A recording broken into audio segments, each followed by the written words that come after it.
Breaking news చూస్తున్నాం. భారత సరిహద్దు రాష్ట్రాలపై డ్రోన్ దాడులకు దిగిన పాకిస్తాన్కు భారత్ గట్టిగా బదులిచ్చింది. పాకిస్తాన్లోని రావల్పిండి సమీపంలో నూర్ఖాన్ ఎయిర్ బేస్ పై మిసైల్స్ దాడికి దిగింది. చక్లాలా ప్రాంతంలో ఉన్న ఈ ఎయిర్ బేస్ వద్ద 2 భారీ పేలుళ్లు సంభవించాయి. దాడి తర్వాత ఈ ప్రాంతాన్ని పాక్ భద్రతా బలగాలు మూసివేసి దర్యాప్తు ప్రారంభించాయి. ఇప్పటి వరకు నూర్ఖాన్ ఎయిర్ బేస్ పై జరిగిన దాడిలో ప్రాణ నష్టం, ఆస్తి నష్టం వివరాలు అధికారికంగా తెలియలేదు.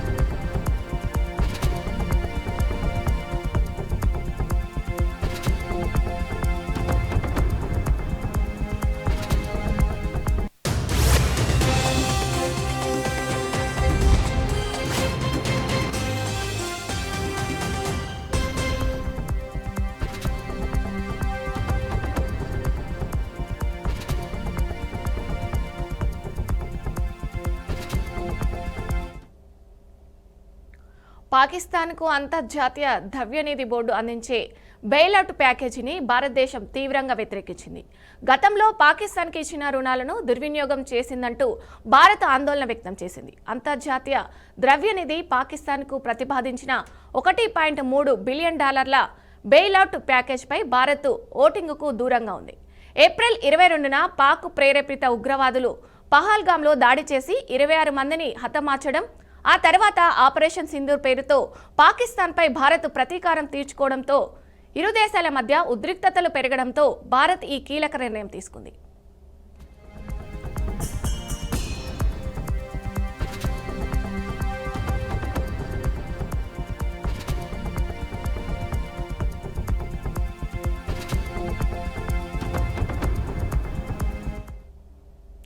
నిన్న వాషింగ్టన్లో IMF బోర్డు సమావేశం జరిగింది. IMF సహాయానికి సంబంధించి షరతులను పాటించడంలో పాకిస్తాన్ విఫలమైందని భారత్ స్పష్టం చేసింది. ఆర్థిక సహాయాన్ని పాకిస్తాన్ పరోక్షంగా సైనిక నిఘా కార్యకలాపాలకు వినియోగిస్తుందని తెలిపింది. భారత్ గడ్డపై దాడులకు కుట్ర పన్నడానికి లస్కారే తోయిబా, జైష్ మహమ్మద్ వంటి ఉగ్రవాద సంస్థలకు మద్దతు ఇస్తుందని భారత్ వెల్లడించింది.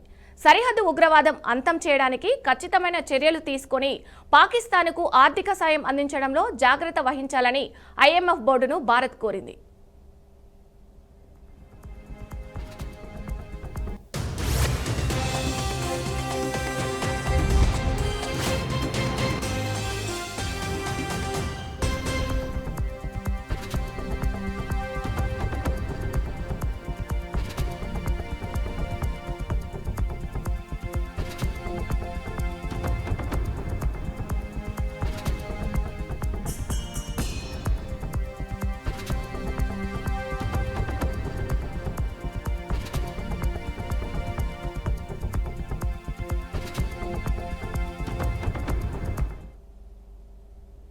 ములుగు జిల్లాలో 3 పోలీసుల మృతికి సీఎం రేవంత్ రెడ్డి సంతాపం తెలిపారు. మందుపాత్ర పేలుడు ఘటనలో కానిస్టేబుల్ మృతి చెందారు. కానిస్టేబుల్ కుటుంబాలను ప్రభుత్వం ఆదుకుంటుందని సీఎం ధీమా వ్యక్తం చేశారు. ప్రభుత్వ పరంగా సాయం అందించాలని రేవంత్ ఆదేశించారు. మృతుల కుటుంబాలకు ₹1 కోటి చొప్పున పరిహారం సీఎం ప్రకటించారు. భద్రతా స్కీమ్లో 80 లక్షల రూపాయలు, 300 గజాల ఇంటి స్థలం, కుటుంబంలో అర్హులైన వారికి ప్రభుత్వ ఉద్యోగం కల్పిస్తామని వెల్లడించారు.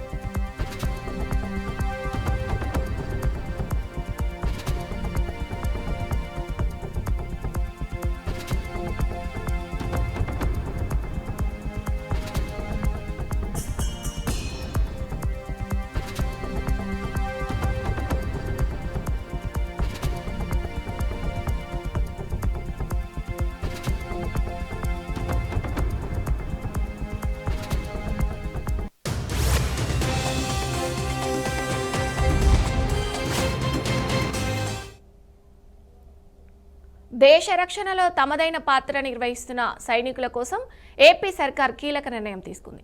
దేశ సరిహద్దులో పనిచేస్తున్న ఆర్మీతో పాటు రక్షణ సిబ్బందికి రాష్ట్రంలోని పంచాయతీల్లో పన్ను మినహాయింపు ఇవ్వాలని నిర్ణయించింది. రక్షణ విధుల్లో ఉన్న వారితో పాటు గతంలో సైన్యంలో పనిచేసి రిటైర్ అయిన వారు, వారి జీవిత భాగస్వాముల పేరిట ఇల్లు ఉంటే వారికి మీదట ఆస్తి పన్ను ఉండదు. భారత్ పాకిస్తాన్ మధ్య యుద్ధం సాగుతున్న వేళ దేశ రక్షణ కోసం పోరాడుతున్న సైనికుల కోసం ఏపీ ప్రభుత్వం ఇళ్లకు ఆస్తి పన్ను మినహాయింపు ఇవ్వాలని నిర్ణయించడం పట్ల సర్వత్రా హర్షం వ్యక్తమవుతుంది.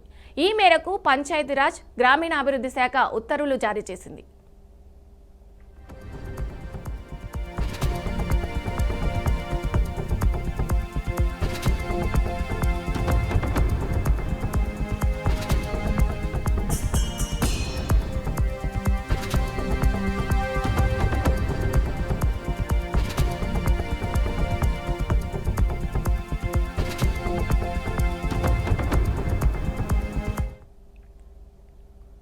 భారత్ పాకిస్తాన్ మధ్య తీవ్ర ఉద్రిక్తత పరిస్థితులు కొనసాగుతున్నాయి.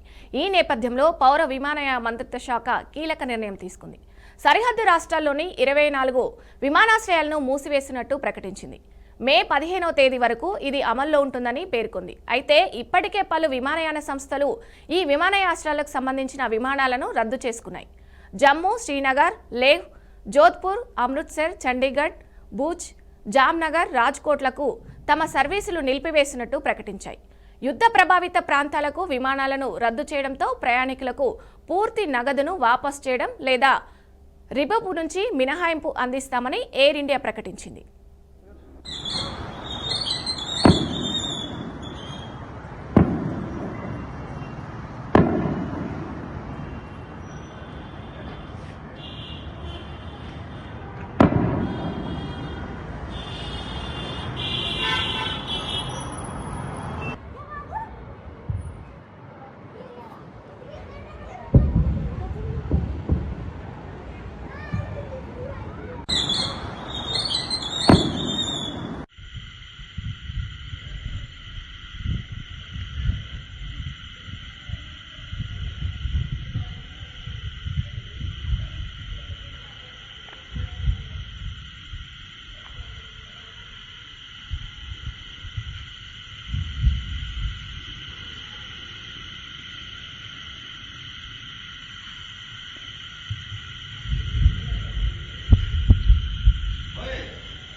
ఆపరేషన్ సింధూర్ కొనసాగుతున్న వేళ జమ్మూ కాశ్మీర్ సీఎం ఒమర్ అబ్దుల్లా పూంచ్లో పర్యటిస్తున్నారు. అక్కడ పరిస్థితులపై ఆయన పలు కీలక వ్యాఖ్యలు చేశారు. పాకిస్తాన్ కాల్పుల వల్ల భారీ నష్టం జరిగిందని, ముఖ్యంగా పూంచ్లో అత్యధిక సంఖ్యలో ప్రాణ నష్టం జరిగిందని తెలిపారు. ఈ దాడుల వల్ల చాలా మంది ప్రజలు గాయపడ్డారని, జమ్మూ ఆసుపత్రిలో చికిత్స పొందుతున్న వారిలో అత్యధికులు పూంచ్ ప్రజలేనని వెల్లడించారు. ప్రస్తుతం పూంచ్లో పరిస్థితి దారుణంగా ఉందని అన్నారు. ఇక ఉప ముఖ్యమంత్రి పూంచ్కు చేరుకోవడానికి ప్రయత్నిస్తున్నారని, ఆయన వచ్చాక ప్రజలను కలుస్తారని తెలిపారు. उनके तरफ से जो सिविलियंस को निशाना बनाने की कोशिश की गई, जिस तरह जम्मू शहर पे उन्होंने ड्रोन का हमला किया, मुझे नहीं लगता है कि 71 वॉर के बाद कभी इस तरह जम्मू शहर को निशाना बनाया गया हो. लेकिन हमारे डिफेंस फोर्सेस उनको ये क्रेडिट जाता है कि उन्होंने ये सारे ड्रोन जो हैं उनको नाकामयाब किए और उनमें से एक भी ड्रोन जो है निशाने पे नहीं पहुंच पाई. हालांकि उन्होंने जम्मू में कई सारे इलाके, यहाँ तक कि खबर ये आई है कि कश्मीर में भी अनंतनाग में जो एम्यूनिशन डिपो है उसको भी टारगेट करने की कोशिश की, लेकिन उसमें भी वो नाकामयाब रहे. मैंने पहले दिन बात करते हुए bulletin updates keep watching BRK news Telugu सत्ता.